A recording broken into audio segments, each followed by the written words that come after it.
तो कैसे हैं आप लोग? फाइन। दोस्तों आज हम लोग पढ़ेंगे क्लास 10th के फिजिक्स का पहला lesson light and reflection of light.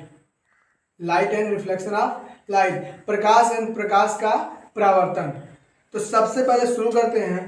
सबसे पहले हम जानेंगे लाइट मतलब प्रकाश। प्रकाश क्या है? एक तरह का रोशनी। प्रकाश मतलब रोशनी, उजाला, उसी को हम क्या बोलते हैं? प्रकाश। तो डिफिनीशन क्या देते हैं हम लोग प्रकाश का कि प्रकाश वह विकिरण है जो हमारे आंखों को दृष्टि संवेदनशीलता प्रदान करता है। प्रकाश एक प्रकार का विकिरण है जो हमारे आंखों को दृष्टि संवेदनशीलता प्रदान करता है। दृष्टि संवेदनशीलता का मतलब होता है कि किसी वस्तु को दिखने में मदद करता है। मतलब अगर किसी वस्तु के ऊपर प्रकाश आता है तभी वह वस्तु हमें नजर आती है। अगर कोई वस्तु अंधेरे में है तो हमें नजर नहीं आएगी। अगर आप लोग देखे भी होंगे कि रात के समय में कि जिस स्थान पर लाइट जल रही होती है, बल्ब जल रहा होता है, उजाला होता है, अगर हम वहाँ पे खड़े हैं और दूसरा शख्स जो है, दूसरा आदमी अंधेरे में खड़ा है, फिर भी वह हमको नजर आता है, उसे हम नजर आते हैं, यानी वह हमें देख सकता है लेकिन हम उसे नहीं देख सकते। यानी कहने का मतलब है कि प्रकाश के द्वारा ही हम वस्तुओं को देख पाते हैं। तो प्रकाश का डिफिनीशन बताए हैं कि प्रकाश एक प्रकार का विकिरण है जो हमारे आंखों को दृष्टि संवेदनशीलता प्रदान करता है। सबसे पहले प्रकाश का तरंगदैर्घ्य कितना होता है ये जानते हैं। प्रकाश का तरंगदैर्घ्य लिखते हैं डिफिनीशन। पहले प्रकाश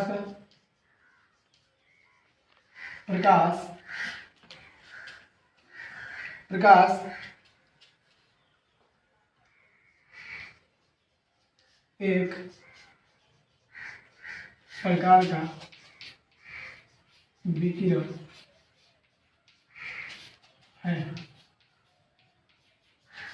जो हमारे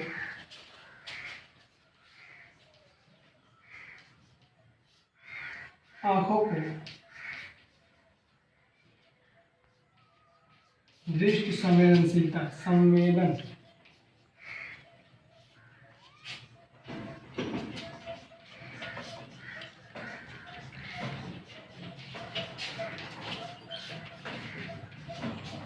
प्रदान करता है।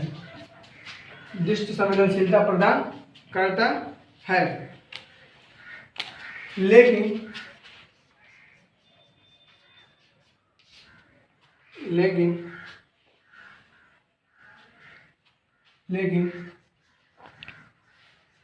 प्रकाश स्वयं नहीं दिखता। ये बहुत बड़ी बात है। यानी प्रकाश के द्वारा ही हम वस्तुओं को देख पाते हैं लेकिन प्रकाश स्वयं नहीं दिखता।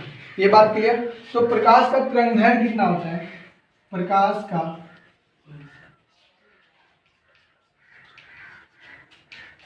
तरंगदैर्घ्य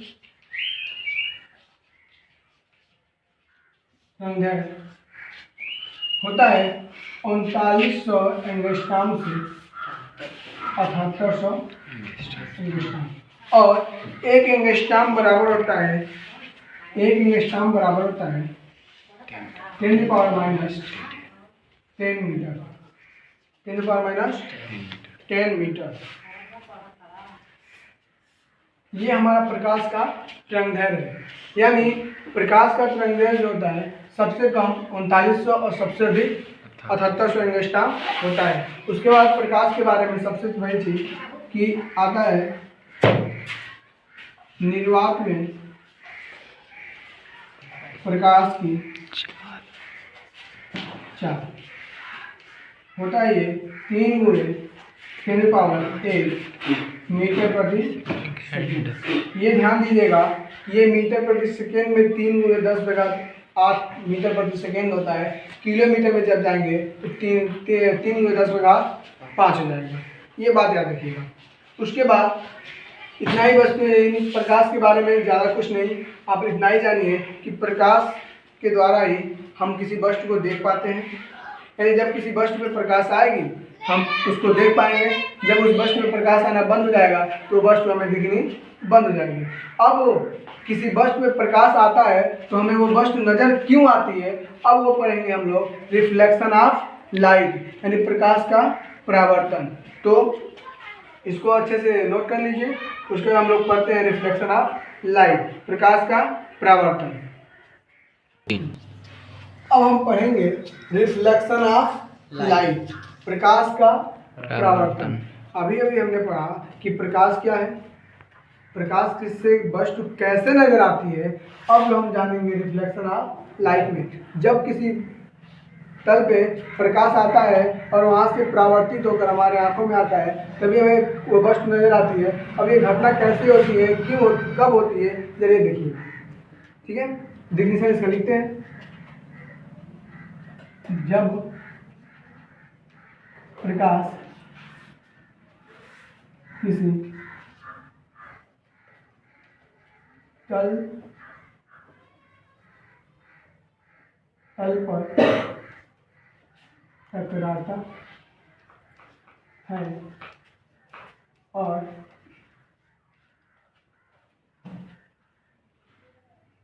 टकराने के बाद प्रकाश का कुछ अथवा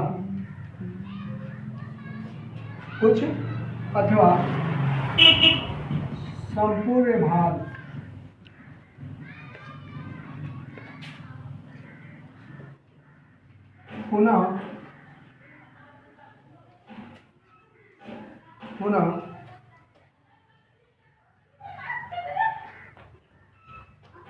पुनः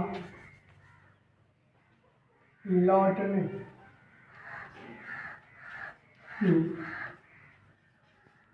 प्रक्रिया को प्रकाश का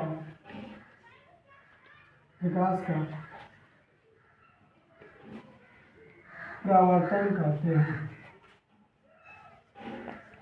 प्रकाश का परावर्तन कहते हैं। अब समझिएगा इसका मतलब क्या लिखा है। हमने लिखा जब प्रकाश किसी तल पर टकराता है, तल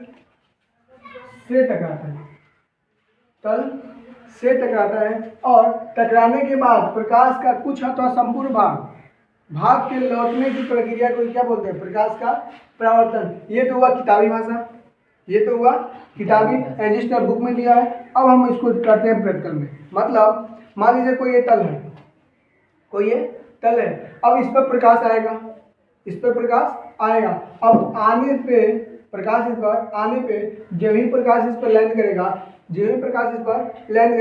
उस प्रकाश को हमारा हाथ एब्जॉर्ब कर लेंगे, कुछ प्रकाश हमारे हाथ एब्जॉर्ब कर लेंगे और कुछ प्रकाश यहाँ से रिफ्लेक्ट हो जाएगा। इसलिए लिखा गया है कुछ अथवा संपूर्ण भाग। तो सिंपल है, यानी प्रकाश के आने और टकरा कर जाने की प्रक्रिया को क्या बोलते हैं, प्रकाश का परावर्तन। इंपॉर्टेंट टॉपिक है। अब सबसे महत्वपूर्ण है इसका फिगर, क्योंकि फिगर एग्जाम में पूछेगा आपसे कि प्रकाश का परावर्तन बताइए और प्रकाश के परावर्तन का चित्रण कीजिए और प्रकाश के परावर्तन के नियम लिखिए। तो सबसे इम्पोर्टेंट ये लिखेंगे, उसका फिगर बनाएंगे। फिगर बनाते हैं, मान लीजिए कोई तल है, चिकना तल है। अब देखिएगा प्रकाश यहाँ से आई, प्रकाश यहाँ से आया ऐसा, आने के बाद यहां से रिफ्लेक्ट होकर ऐसे गया, ऐसे। इसके बीच में हम लोग अविलंब ड्रॉ कर देते हैं, नॉर्मल। सुनना, इसके बीच में हम लोग अविलंब ड्रॉ करते हैं। अब देखिएगा इधर से प्रकाश आया और इधर से टकरा कर चला गया। इसी घटना को हम बोलते हैं प्रकाश का परावर्तन। अब जो किरण आएगी इसको बोलेंगे आपतित किरण, और जो किरण जाएगी परावर्तित किरण। यानी आने वाले किरण, सुना ध्यान से, और इसको बोलते हैं नॉर्मल यानी अभिलंब, अभिलंब यानी नॉर्मल। आपतित किरण आने वाली किरण, परावर्तित किरण जाने वाली किरण, अभिलंब, ये कोई तल है। ठीक, अब आपतित किरण अभिलंब के साथ जो कोण बनाती है, आपतित किरण अभिलंब के साथ जो कोण बनाती है, इसको बोलते हैं हम लोग एंगल आई, और इसको एंगल आर। यानी इसका नाम है आपतन कोण, और इसका नाम है परावर्तन कोण। यानी इंसिडेंट एंगल और रिफ्लेक्स एंगल, आपतन कोण और परावर्तन कोण। यही फिगर है हमारा प्रकाश के परावर्तन का। प्रकाश का परावर्तन जब भी हमसे पूछा जाएगा, हमें डिफिनेशन बताएंगे नॉर्मल, यानी वही क्रिया है जब प्रकाश आएगी और टकरा कर जाएगी, उसी को प्रकाश का परावर्तन। अगर मान लीजिए कुछ भी ले लीजिए, कुछ भी, अगर हम पानी लेते हैं, पानी, और पानी को किसी चीज़ पे टकराते हैं और वहाँ से पुनः वो हमारे पास आती है, तो उसको पानी का परावर्तन किसी भी चीज़ का, अगर जो जाकर टकरा कर वापस आएगा उसी को परावर्तन। ठीक, तो प्रकाश का परावर्तन में हमें ये बताना है, उसका इमेज ड्रॉ करना है कि आने वाले किरण को बोलते हैं आपतित किरण और जाने वाले किरण को बोलते हैं परावर्तित किरण। और आपतित किरण अभिलंब के साथ जो कोण बनाती है उसको बोलते हैं आपतन कोण। परावर्तित किरण अभिलंब के साथ जो कोण बनाती है उसको बोलते हैं परावर्तन कोण। इसे एंगल आई से डिनोट करते हैं, इसे एंगल आर से। अब हम पढ़ेंगे प्रकाश के परावर्तन का नियम। प्रकाश के परावर्तन के दो नियम हैं और दोनों बहुत इंपॉर्टेंट और बहुत इजी हैं। ठीक, तो देखिए ध्यान से पढ़ते हैं। प्रकाश के परावर्तन के नियम, प्रकाश के परावर्तन के नियम। प्रकाश के परावर्तन के दो नियम हैं। प्रकाश के परावर्तन के दो नियम हैं। पहला नियम क्या है, सुनना। पहला नियम क्या है कि आपतन, पहला नियम आपतित किरण, पहला नियम आपतित किरण तथा परावर्तित किरण और अभिलंब तीनों एक ही तल में होंगे, यानी एक ही बिंदु पर मिल रहे होंगे। पहला नियम ध्यान से, आपतित किरण यानी आने वाली किरण, परावर्तित किरण यानी जाने वाली किरण, और तल पे, परावर्तक तल पे लिया गया अभिलंब तीनों एक ही तल में होंगे, यानी एक ही बिंदु पर होंगे। ये प्रकाश के परावर्तन का पहला नियम है। लिखते हैं, आपतित किरण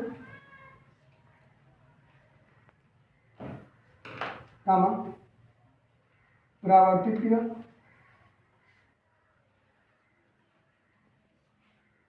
तथा परावर्तक तल पर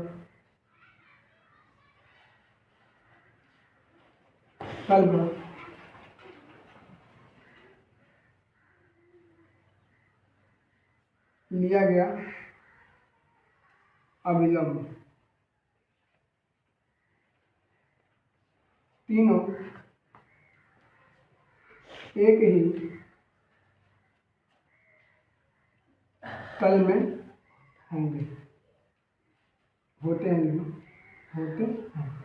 ये परावर्तन का पहला नियम है। बहुत इजी है कि आने वाली किरण और जाने वाली किरण और परावर्तक तल पे लिया गया अभिलंब तीनों एक ही बिंदु पे यानी एक ही तल पे होंगे। और दूसरा नियम तो और इजी है कि आपतन कोण यानी एंगल आई बराबर होगा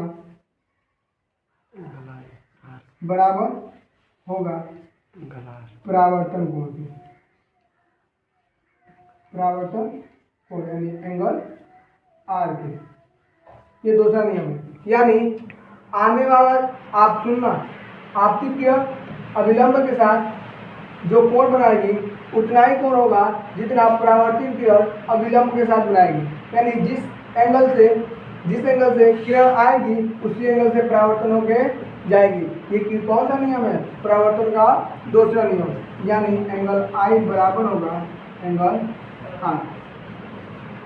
तो आज के लिए इतना ही। हमने पढ़ाया प्रकाश क्या है, प्रकाश के परावर्तन क्या होते हैं और प्रकाश के परावर्तन के दो नियम।